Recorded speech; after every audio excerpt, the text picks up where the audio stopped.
I won't tell you the secret of better food. Now the new Chia Seed seasoning powder. The ingredient that take make am na natural by nature, like real chicken, rosemary, black and white pepper, garlic, onion, parsley, mushroom, coriander, and plenty more. If you knack new Nor seasoning powder for inside your jollof, fried rice, egusi, and all other soup, you go know say flavor pass flavor. New Nor seasoning powder, natural by ingredients, bamba by flavor.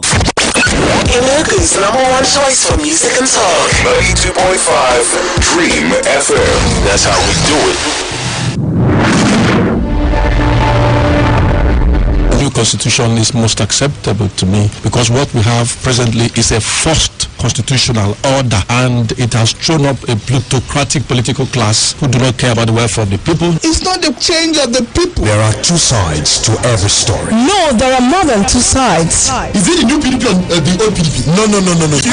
If you look at what happened, you can't say your PDP went to come and they challenged on A community without a common ground will eventually become a battleground. This is Pastor Chibo, phone from local government, Enugu State. Okay, let's go ahead. Political voices are in my CNN here. I love it, and I love it very much. My name is Philip from Kogi State. Political voices always keeping me busy, always making me happy as I'm on strike as a student. Political voices, one story, many angles.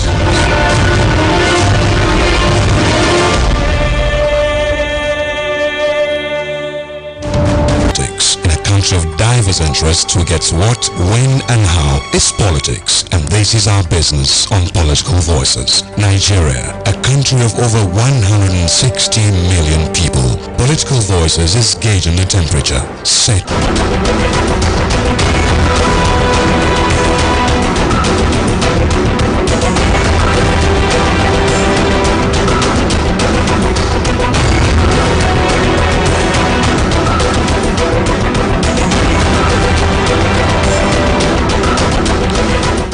Good morning and welcome to Political Voices on 92.5 Enugu's Dream FM.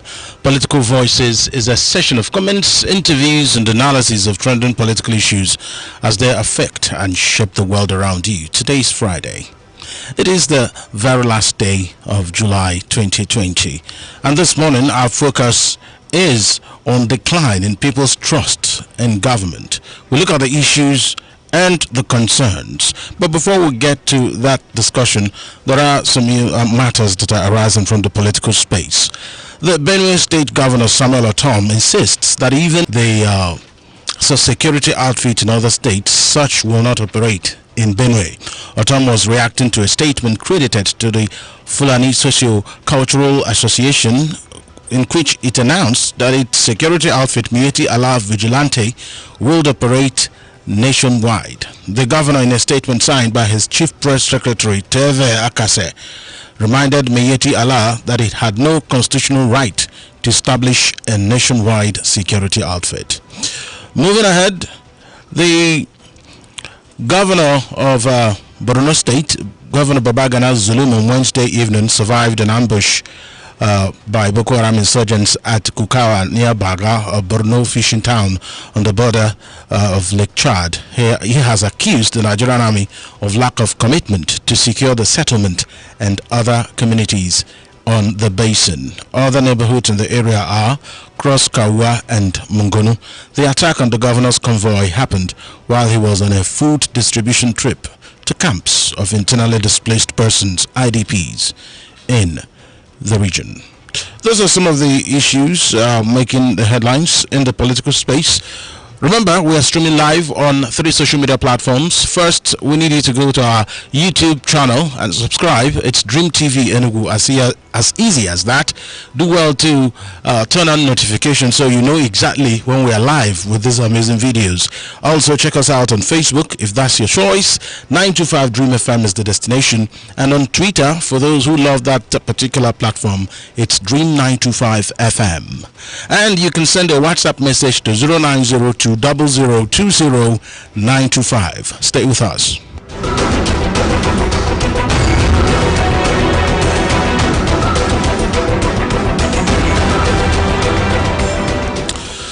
Political Voices is live as always, and this morning our focus is on the decline of people's trust in governance, and we'll look at the issues and concerns. I'm joined this morning on the program by Barrister Cosmos Okolo. He's an Enugu-based lawyer, public policy analyst, and executive director, Amrich Leadership Center. Good morning to you, sir. Good to see you again. Thank you very much, Alexio. Welcome, listeners. Also joining us this morning is Dr. Maxwell Menkitingene. He's a senior lecturer at the Department of Mass Communication, Renaissance University, Uboka. Dr. Ngene is also the public relations officer of the university. He's a public affairs commentator. Good to see you once again. Thank you very much for inviting me, Alex. You're welcome, sir. All right, I'll start by asking you, Barrister Cosmos Okolo, when we talk about trust of the people towards the government, what are we really talking about? Some people think it's something that has to do with a family thing. Talk to us about that trust of the people to the government. Yes, thank you very much. The trust that should come from the people in power, from elected representatives of the people towards the people, is in every democracy, because power actually resides with the people.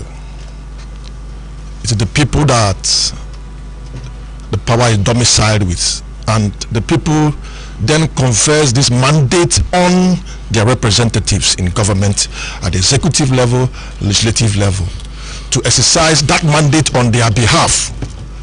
And see the people at the polls, when they go to cast their votes, they stand at the midday sun, leave everything they are doing, and come to confer this mandate to vote for their right choice of leaders. And then this trust has been conferred to the leaders. They expect that the leaders should reciprocate that sacrifice, that trust, by delivering on their electoral promises, by ensuring that the people get value for their votes through selfless service and addressing the needs of the people. And this mistrust that is there between the government and the governed primarily is centered on the fact that there is a lack of understanding on the core mandate of government from those elected by the people. This lack of understanding of the core mandate of government is so fundamental that it needs to be addressed, because the core mandate of government is the security and the welfare of the people. This is the underlying philosophy in every civil democracy across the world, and it is captured in virtually all the ground norms. By ground norms, I mean the constitution of every civil democracy in the world. In our own climate, in our political, in our polity, is captured in section 14, subsection 2b of our constitution, which provides that the security and welfare of the people shall be the primary purpose of government. In other words, the yardstick for assessing the viability of any government across the world is the security of the lives of the people and addressing the welfare of the people. So the people are growing more and more dissatisfied. There's a growing discontent among the citizens towards those in government, because their security, their welfare have not been addressed over the years. We've had a checkered history of botched expectations from the people. The primary issues that should govern any civil society is not there. Civil democracy is not there. Security, for instance. Look at Nigeria, a situation where across the country the security situation is getting worse every day. In southern Kaduna, it's like every week there are killings of human beings, not chicken. Human beings are being slaughtered every day. Issues of kidnapping. You can't travel and close your two eyes like we used to have in Nigeria. You can, anytime you want to travel, it's like a opportunity for you to rest, but you can't do so again. As you're traveling, you're looking around, watching what's happening, because nobody is safe. So that core issue of security is not being addressed. And over this season, we've seen calls from across the board in government, even the Senate, that the security apparatus, the leadership thereof should be should be tampered with, should be rejigged, but nothing has been done about it. So people are beginning to get worried. So that trust, as it affects security, has been lost. The other issues of welfare, is it healthcare facilities? Is it qualitative education? Is it potable water? Is it good roads? So these are issues that are burdening the citizenry, and it seems to have affected their trust as it affects those who are in government. All right, and thank you so much. Thank you very much. Dr. Ngene, talk to us about those actions of government that trigger mistrust on the part of citizens. There must be those set of things the government must have done, or whatever, maybe through action or inaction, that is triggering these trust issues on the part of the people. Thank you very much. I'm glad we are discussing this topic this morning, because it's a very fundamental issue that we need to talk about, even if we talk about it on a daily basis, because we are seeing, not just in Nigeria, all over the world, where we are seeing a case of trust deficit disorder. And in our own climate, it is particularly true, because our politicians, like the Igbos will say, are now Nde Okwenkwa, Ememe. People make promises, they refuse to redeem such promises. And that is why there's growing concern that those elected who ordinarily should see themselves as trustees rather than delegates acting at our own behest are acting as if they are not from our clan. They are acting as if they do not know the primary responsibilities of those that have been elected to lead the people. Barrister Kulu have spoken so well. He spoke so well regarding expectations of the people. When you look around, what we see is disheartening. You look at the issue of scandals. You look at the issue of monumental thievery, fraud, even from people that have taken oath to lead. These things annoy the ordinary persons who on a daily basis are toiling to ensure that basic necessities of lives are given to their children. You see that in our country, the truth is that people are losing faith in political leaders, even in our political institutions. As a result, you notice that people even refuse to turn out for vote, to cast their votes. People no longer believe in participatory democracy. They look at those in government as them and our and us. Those kind of things are the issues, and most times those who have been elected do not conduct research to even determine what the people truly needs. They give them what they think they should give them at whatever quantity they think they should give them. You see that even today in our country, rather than creating wealth for people, rather than fighting inequality, rather than reducing poverty, we see our elected officials exploiting the vulnerable. A case in point is the COVID-19 pandemic. A lot of people who were expected to get palliatives are not getting palliatives. Even people who were in the first instance believed to be well-to-do have become impoverished because of the havoc that have been wrecked by COVID-19 pandemic. So you see, there's a disconnect, and it has to do with the process of leadership emergence in our country. Most times we see people in government that needn't be in the first instance, because you can't give what you don't have.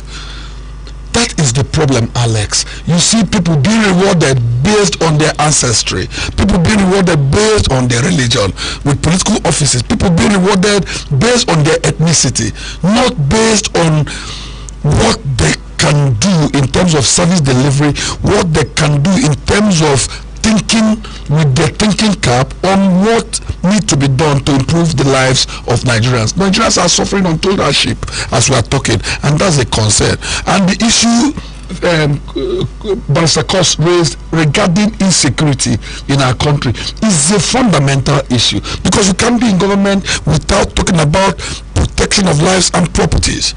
You can't be in government without thinking about the well-being of the majority of the people.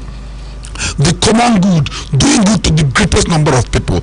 In today's Nigeria, what we see is a situation where when you want to discuss with somebody who is also a citizen, he's asking you where you come from. Where are you from? As soon as you mention a state that is diametrically opposed or different from where he comes from, he sees you as an alien. He doesn't look at you as a co-citizen. You understand? So these differences have been orchestrated by the way and manner those entrusted with leadership have ruled. Rather than serving with distinction, rather than serving with integrity, those who are lucky to occupy political spaces have used it for personal aggrandizement rather than using it to do good for the collective well-being of our people. And that is why we are going to talk and see how we can help them to redress and have a rethinking regarding the political Nigeria. All right, thank you so much. Barrister Cosmos Okolo, how did we get here and where do we go from here? Yeah, thank you very much, Alex. We got here from the point when the military interfered with the evolution of democracy in Nigeria. The advent of military rule in Nigeria scuttled our growth process. Though we may not have been getting it right then, but democracy evolves. It grows. And the military came in and truncated our democracy. And the military handed down to us a constitution that was best for them, because though they were wearing military uniform, they were interested in politics. They were interested in serving some clannish interests, and they imposed on us a constitution that has made it impossible for Nigeria to make progress. We got it wrong from that point, and unfortunately, those who are benefiting from that disorder, that defective ground norm, will not allow it to be tinkered with. They don't want anybody to touch it. Those who are benefiting from the status quo, who have formed themselves into an oligarchic party, there are a few who are benefiting from this, and they sell to their tribes and their ethnic groups that this status quo is beneficial to them, whereas it's not, because if you go to that part of the country, poverty is at the highest point compared with other parts of the country. And that constitution has made it so bad that the corruption we have in Nigeria has become systemic.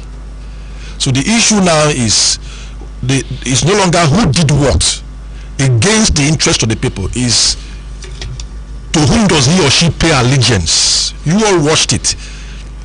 The MD of NDDC was being interrogated by the House of Reps, the committee that was set up, and some things happened. Some people said it was real, some people said it was a drama, some people said it was acted. I don't know which one is true, but what happened thereafter is what worried me. The Speaker of the House of Reps publicly said that they will not invite him again. So the question that will follow is, did he die after that incident, or is he still alive? Is he hospitalized, or has he been discharged? Is he not yet supposed to answer to the people whose resources he was supposed to manage, whose resources he has alleged to have mismanaged? So you see here the trivialization of the issue of corruption. It's trivialized. It's drama. It's dramatized. It's made a joke. So long as you are allegiant to the oligarchs that control the system, your own is swept under the carpet. There were allegations from the MD, Dr. Mrs. Nunia, over what the Minister of Data did with some resources, and that is all we heard about it. So in Nigeria, Senate alone will remove him from office. And again, the National Assembly should have power, just like in the past resolution that those 7 heads of paramilitary institutions should be changed. Power to insist that they can't function thereafter. Just like the issue of AFCC former chairman Magu, that was rejected by the 8th Senate twice. The constitution should be tinkered with so that if they so, that person should cease to function from that point. So the system, as founded on the constitution, has made it impossible for the system to work. And until we come down back to that reality, I doubt if there could be any positive change. Thank you very much. All right, thank you so much. Dr. Ngene, he mentioned about the military, but the military are also Nigerians. But fast forward to the present time, we are in a civilian government Why is it such a Herculean task to amend the Nigeria's constitution? Since that's the noise everyone is making, you need to restructure, and the argument is that you can't restructure without amending the constitution. Why is it such a difficult thing to do? You know, today's program has been summarized by Okolo when he made his introductory remarks. This thing has to do with those who benefit from the system not wanting a change. It's just like if you're doing a little experiment, you bring 2 bowls of water outside and put sugar in one. If a bird drinks the one with the sugar, it's most unlikely that that bird will ever drink the water where there's no sugar. So part of the problem, if we have to look at the current government, is that even the current president of our country, on emerging as president, didn't really look at himself as a nationalist. He didn't really believe that Nigeria is one entity. He didn't realize the multi-ethnic nature of Nigeria, the multi-religious nature of Nigeria, the multi-dimensional nature of the country called Nigeria, because diversity is the catchword if we want to talk about Nigeria, and that is where Nigeria should draw its strength. That was why when he came to power, talking about President Muhammadu Buhari, he did say that those that didn't really show him support in terms of votes shouldn't expect much from him. That was when they were talking about 97%, 5%. I don't know how such percentages could have added up to give 100%, but that was what had been trending from that time till today. So you see that had given rise to a situation where people from different ethnic groups, from different ethnic nationalities in Nigeria begin to ask for, that they want to leave the entity called Nigeria. You begin to hear about separatist agitations, people who feel that they have been alienated, that they have not been included, that there's no integration, particularly people from our clime, the Southeast Geopolitical Zone people, talking about the Igbos of Nigeria. They feel that they've not been given equal opportunity alongside their counterparts to thrive, to survive. So you see it even in most federal government institutions, departments, parastatals, where the number of Igbos who are in service, holding top government positions, in comparison with the counterparts from the other areas in the north, is very infinitesimal, a microcosm of the entirety of Nigeria. What we see is a situation where people continue to feel that they are being repressed, that they have not been recognized as part of the system, and it's usually very worrisome. And that is why the growing concern on these issues have been rearing their heads on a daily basis, and that is why you're having this decline in people's trust in government and in governance. And unless this is addressed, that is why every day you keep hearing people talking about restructuring of the Nigerian nation, talking about a constitutional conference. One was done. Unfortunately, Goodluck Jonathan, before leaving, didn't do the needful. And even when Buhari was campaigning for a second tenure in office, he did make a promise that they are going to revisit it. Look, we are going to do this, do that. But restructuring was an issue during the last election. But now he's been re-elected. Nobody has heard about it, in spite of the best efforts of press people like you to set that agenda for him, to bring him back to the table, to know that if we need to make progress, if we must not continue with this stunted growth, if we must not continue with this issue of mistrust, mutual antagonism, where people no longer sleep with their eyes closed, where you are afraid of herdsmen. And even before now, the farmers and the herdsmen have been living peacefully. So why is there a sudden surge in attacks between these people? Is it as a result that those who now attack have been emboldened because one of their own is at the helm of affairs? These are the issues, and it is extremely important because a country like America is thriving because of its diversity, because of the nature of the way they practice democracy. They believe in human rights. They believe in freedom of expression. People are not repressed. Even when people are making noise, you need to hear them out rather than trying to extinguish them. All right. You talked to what Doctor said. Yes, you talked about the promise, and I remembered what someone from my place would say. I'm sure you know what that means. Okay, you wanted to add something. In addition to what Dr. Ngene said, you read in the news, the first news you read this morning said the governor of Benue State, Samuel Otom, said in response to what Miyetti Allah said, that they want to set up security outfit across the country. Can you imagine? I commend Governor Samuel Otom for what he said to his press secretary, Tevias Akase. Yes. I expect every governor in Nigeria to respond to that thing, particularly those in southern Nigeria. Let me give you an instance. Assuming a youth group in Igbo land had said that they would set up a security outfit across the country, they will all be arrested. That's true. They will all be arrested. And some people have said that they will set up a security outfit throughout Nigeria, a democracy, in a federation, in a constitutional democracy where you have a federation made up of states. The constitution says Nigeria shall be a federation consisting of states, and somebody has said they will come to your state and set up a security outfit, and you are keeping silent. Something is. Let me tell you something. Sorry, Alex. Yes. The iron fist of oligarchy is wicked because a few think the rest of the people are fools, and it's not good. But we expect the people whom we have conferred with this trust to lead us, to speak on our behalf, when people are beginning to test our intelligence. The governor of Benue State, no wonder he was re-elected by his people. Remember, he left APC, came over to PDP, because the people saw a man who is courageous, a man who can speak for his people, a man who stood his ground and told his party, no, you got it wrong. You can't be killing my people here and nobody is saying anything about it. I remember a day in Benue State about 70 people were murdered, 70 buried from, and as we speak, a few days ago, some people were killed in Kogi State where they were sleeping. In Southern Kaduna, people are being killed every day. Nobody has asked this, and some people have said that they will come across the whole country and set up security outfit, and everybody is silent.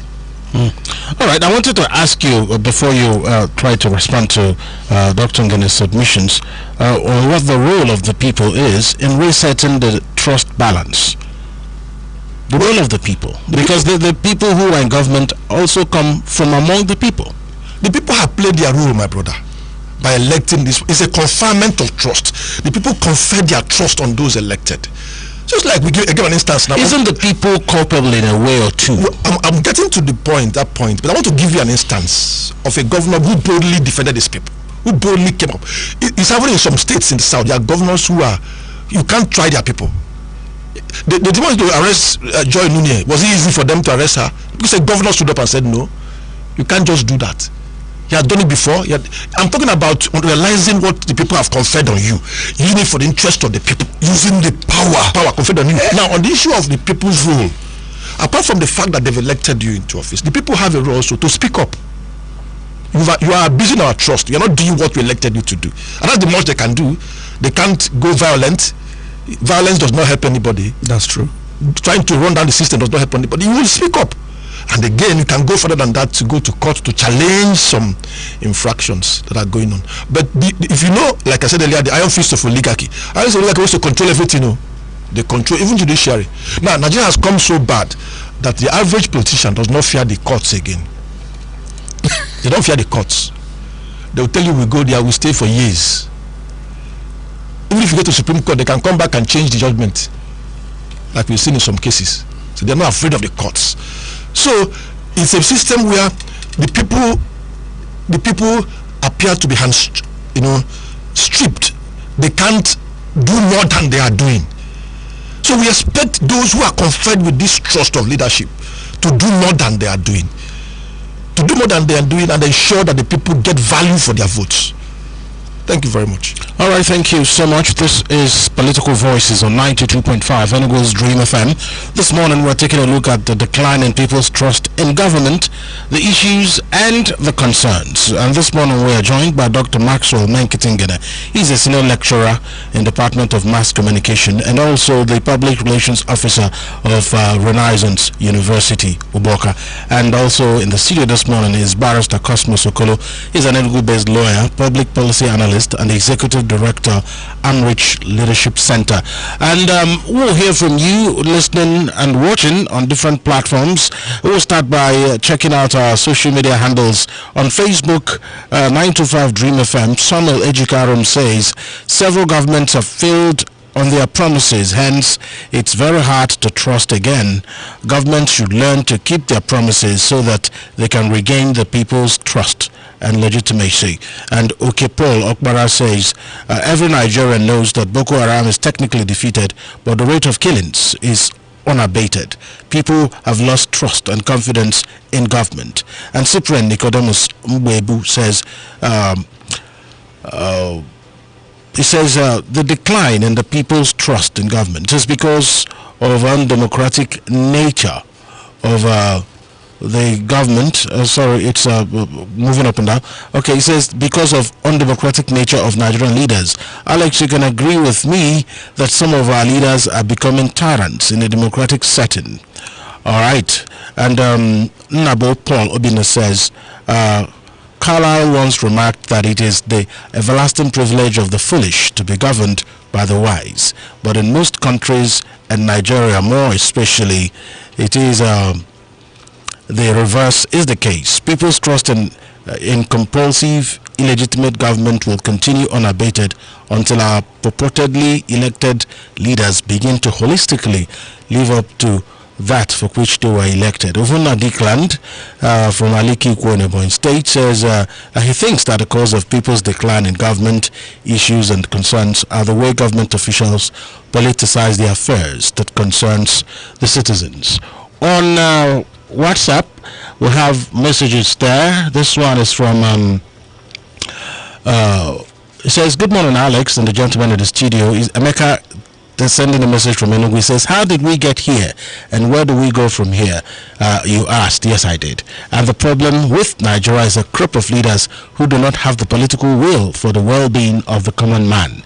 It should be made clear to INEC that come 2023, electronic voting system should be in place or no election. All right. And Ugwai Valentine Chijoke from Ansoka says, people's trust towards those elected to occupy government office cannot be overemphasized, but sometimes because the corrupt system, the people are not allowed to elect people they can trust, and that's why most time you see some political office holders coming out to tell the people they are representing that they cannot hold them accountable because they are bought or they are brought to the system by selection instead of free, fair and credible elections. All right, there are some other messages here. I'll try to take one or two more. It says Igor Tutoma. Right, okay, I think it's saying something else different. Okay, let's check out the phone line. 09020020925 and 0809888895. Talk to us now. Hello, good morning. Yeah, good morning, Alex. What's the name and location? Thank you. My name is Comrade Marcel Enichi. I'm calling from Enugu here. You're welcome. Thank you very much. Good morning to your guests. Now, unlike what you read from the social media angle, I think most of them are just seeing what is happening in the country. So why are we here? And why did we find ourselves where we are? For me, I've said severally, if we begin to make this governance to be more attractive, we'll keep on receiving what we are receiving today. Most people in this country don't believe in what our government is telling us. Starting from the federal to the local government, even to the world level, they believe they are just using propaganda to pass a message to the people, which most of us don't believe.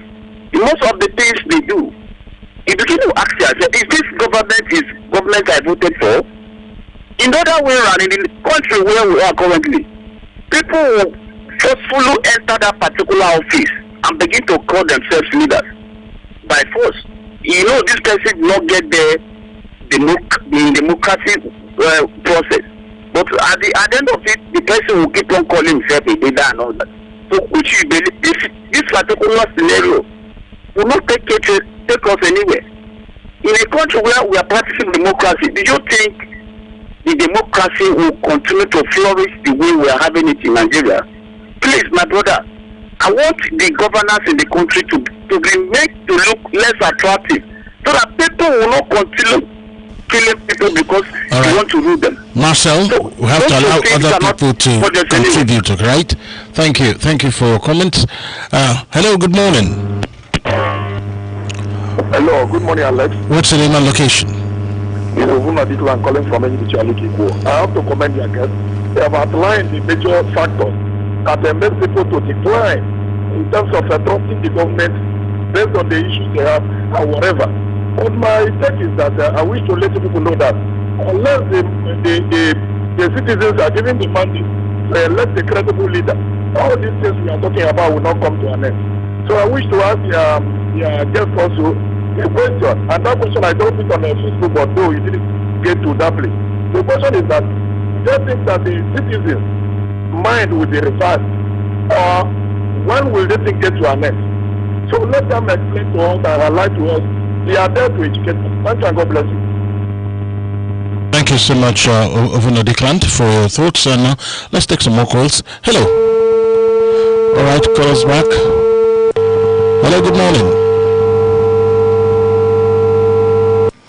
All right, then. Let's check out some more messages from the social media handle. Some of you, your messages are too long. Try to keep them as short as possible so we can read it in one breath. You don't send us a whole novel. Nat Smoker says, outside ethnicity and tribalism, the greatest problem bedeviling the Nigeria state is gross mistrust. It's been so driven into our psyche that I doubt if there will be any remedy. He says, reason being that over time government's utterances cannot match with their actions. All right, some more calls now. Hello, good morning. All right, then. Hello, good morning. Hello? Hello, good morning. Is that Dream FM? Yes, this is Dream 925 FM, and this is Political Voices. I want to contribute. I want to contribute. Go ahead. Do you know what Nigeria needs? Nigeria needs deliverance from God. You hear me? Are you hearing me? Nigeria needs deliverance from God. Or let soldier or any group of people do like Ghana did to clear all politicians. All right, I'm sure you have to sue for what follows due process, I guess. Thank you for your contribution. All right, we'll take some more calls now. Hello, good morning. Hello, good morning, Mr. Alex. What's your name and location? My name is Yakubu. I'm calling from a position. Hello? Please go ahead. Hello? Go ahead and make a contribution. Okay. I think the solution to the problem of this country is the complete overhauling of the Nigeria entire political system. Thank you and God bless you. Right, and thank you for your contribution. I think we'll come back here and talk about a few things. But it looks like we're going round and round with the contributions, and just a few things are coming up, and there seem to be one or two issues coming up. And I asked a question about the role of the people, and I remember I also asked the question as the people who are in government also come from among the people. There's been that assertion that it is the people that pressure those in government to go to the dark side, if I have to use that sort of words. They make demands of them. They ask them for palliatives. They ask them for virtually everything, and then they go rogue. Do you think this is part of the problem? Well, yes, I agree with Barrister Kolo. I also agree with you that the people have a huge role to play in changing our present state of affairs, because it is the duty of the people to demand for openness in government. It is the duty of the people to demand for greater transparency. It is the duty of the people to ensure that those that have been entrusted with leadership positions are accountable to the people. That is why when people seek for second term, it is an opportunity for a re-evaluation or an appraisal of their performance with the first mandate they were given. But in our country, our people appear so apathetic, so docile, very cowardly. Even before elections are supposed to be done, you hear people shouting, Ojebego, Ojebego, no vacancy.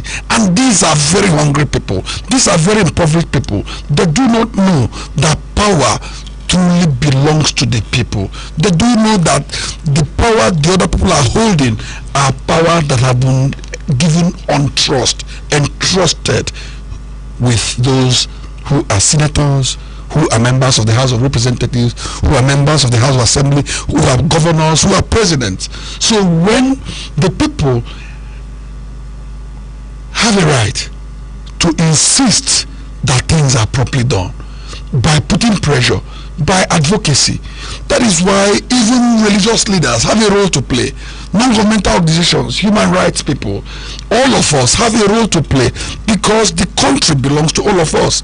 If we make it, the way we make our bed is the way we're going to lie on it.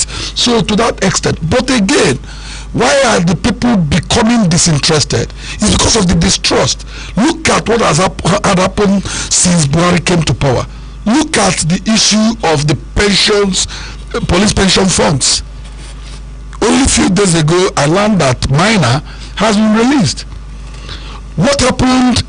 What do you want people to do in a country where snakes swallow money and it becomes a news story, trending, and suddenly it dies a natural death?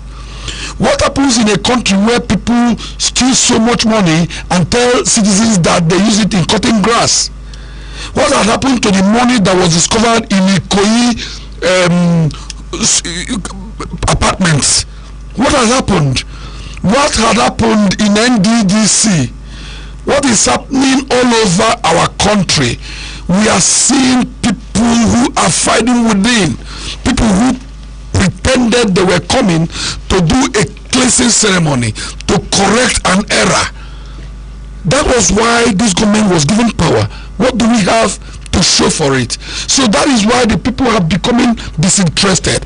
However, it is not really the right thing to do when you begin to show that you have no interest. We expect our leaders to begin to show or inspire confidence in our people, in those they lead. I expect our leaders now to begin to serve as models, because what we are getting is not what we expected. If Buhari hadn't become president as it is currently, Nigerians will probably be saying that he is a president that we never had. You see, but now we've seen billions of naira, even in dollars, earmarked for the fight against insurgency. 5 years and more counting. We are not seeing light at the dark end of the tunnel. What we are seeing are narratives that some people are now into killing and grabbing lands, trying to take over from indigenous peoples of certain parts of Nigeria. This is not the kind of story we need to hear. And this is why there's concern. These are issues that need to be carefully, truthfully, honestly looked at, so that everybody will begin to see himself or herself as a bona fide member of Nigeria.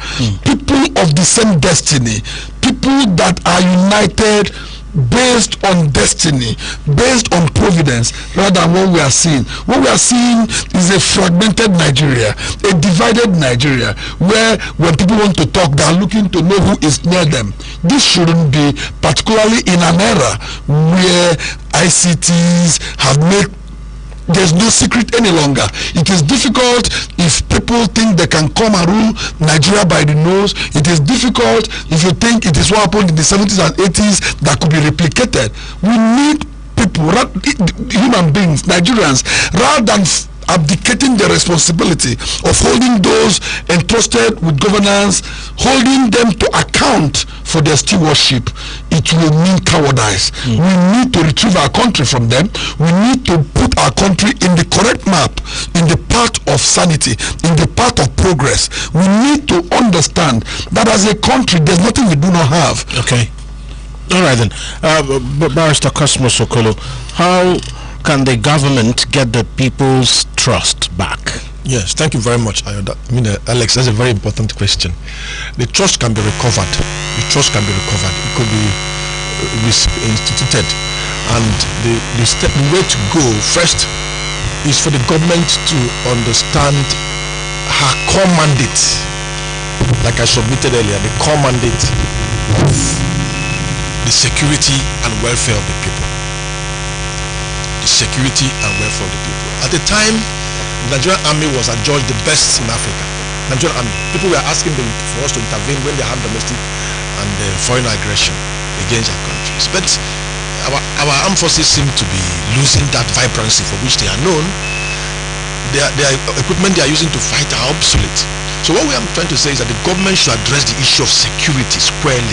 It needs to be addressed. And when there is security in the country, that trust will be restored. Number one. Number two is to address those basic welfare needs of the people, like I submitted earlier. The issue of health care facilities, welfare of health professionals, the issue of qualitative education. The standard of education has gone low. It needs to be addressed. The issue of our roads, electricity, the power issue. There's no country that can make progress economically when you don't have electricity, power.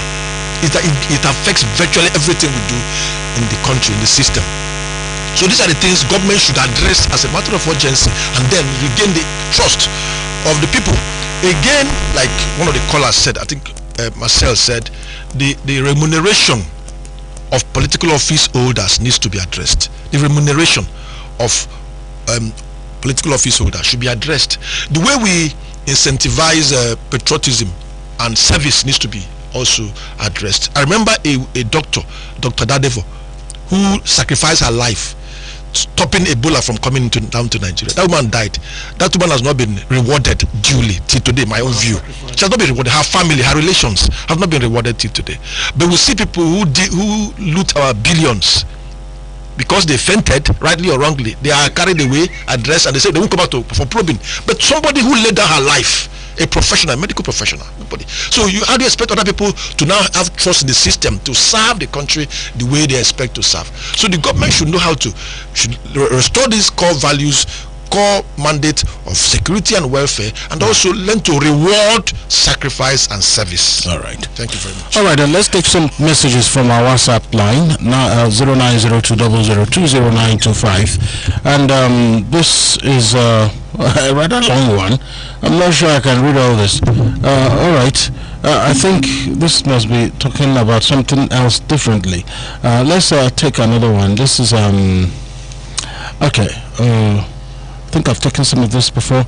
Well, let's take one or two more calls. Hello. Good morning. Hello, Alex. Good morning. What's your name and location? Yeah, so I'm calling from Enugu. You're welcome. Yes, my brother, I must thank the guests you have in the studio. I don't know, I'm very, very ashamed of myself. You asked the question whether we have trust on the government. My brother, I laugh. We don't have any trust, and I cannot see anything that will make us to trust any government at all.